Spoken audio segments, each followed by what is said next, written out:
Les vitres ont toutes été soufflées et l'immeuble ravagé par les flammes qui ont suivi l'impact. 3 missiles ont touché le centre-ville de Venezia. Ils auraient été tirés depuis des sous-marins en mer Noire à plus de 400 km d'ici.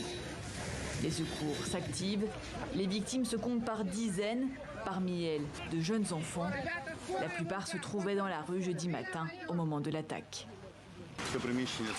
C'est arrivé à une heure de grande affluence. Cet immeuble abrite des bureaux. Le premier étage était un centre médical de soins et de chirurgie. Des immeubles d'habitation ont aussi été touchés.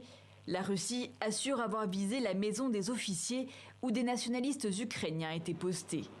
Une attaque bien loin de la ligne de front, à 250 km au sud-ouest de Kiev, une région relativement épargnée par les combats depuis plusieurs semaines. Je pense que c'est l'une des réponses aux actions de nos forces armées dans l'est du pays.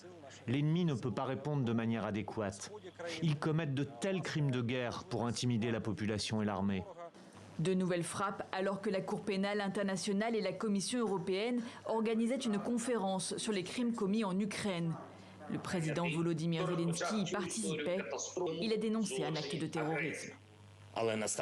Le temps est venu pour le monde démocratique de consacrer tous les instruments juridiques appropriés. Désigner la Russie comme un État terroriste, un tribunal spécial sur l'invasion russe et bien sûr de nouvelles sanctions pour la terreur.